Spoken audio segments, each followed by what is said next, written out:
أعوذ بالله من الشيطان الرجيم بسم الله الرحمن الرحيم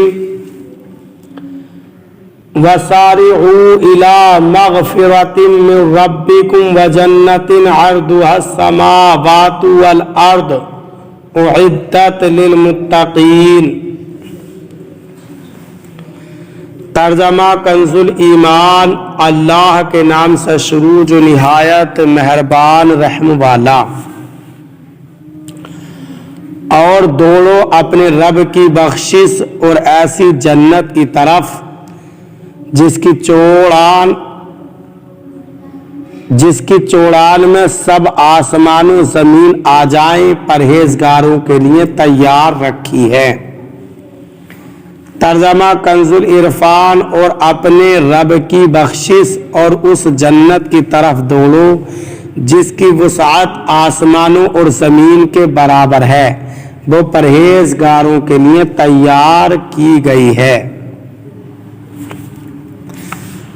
وَسَارِعُوا إِلَى مَغْفِرَةٍ مِّن رَّبِّكُمْ، اور اپنے رب کی بخشش کی طرف دوڑو۔ فرمایا گیا کہ گناہوں سے توبہ کر کے، اللہ عز و جل کے فرائض کو ادا کر کے، نیکیوں پر عمل پیرا ہو کر اور تمام اعمال میں اخلاص پیدا کر کے اپنے رب تعالی کی بخشش اور جنت کی طرف جلدی کرو۔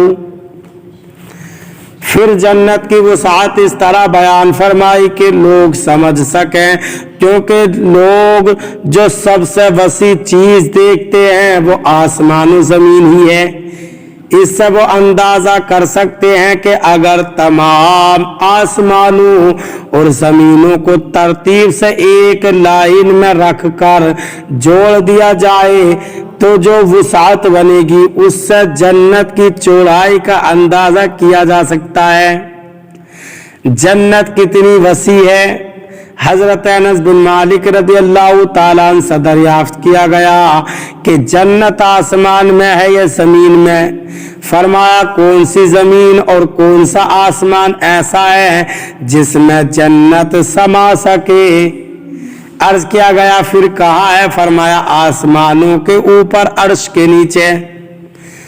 جنت نہایت عظیم الشان جگہ ہے، اللہ تعالیٰ کی رضا اور اس کے دیدار کا مقام ہے۔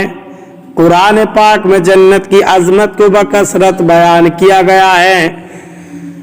اللہ تعالیٰ اپنے حبیب صلی اللہ علیہ وسلم کے صدقے ہمیں جنت الفردوس میں اپنے پیارے حبیب صلی اللہ علیہ وسلم کا پڑوس نصیب فرمائے۔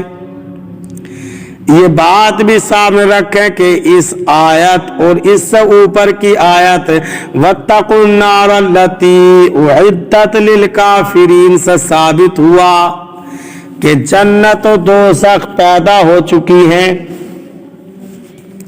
اور دونوں موجود ہیں، کیونکہ دونوں آیتوں میں ماضی کے زمانے میں جنت و دوزخ کے تیار ہونے کا ذکر فرمایا گیا ہے۔ اللہ تعالی ہمیں قرآن پاک پر صحیح معنی میں عمل کرنے کی توفیق عطا فرمائے۔ برادران اسلام، آپ تمام ہی حضرات سے گزارش کی جاتی ہے کہ خود بھی قرآن پاک کی تلاوت، ترجمہ اور تفسیر سماعت کیجیے اور اپنے عزیز و اقارب اور رشتہ داروں کو بھی شیئر کیجیے تاکہ آپ اس کے ذریعے صدقہ جاریہ کے مستحق ہو جائیں۔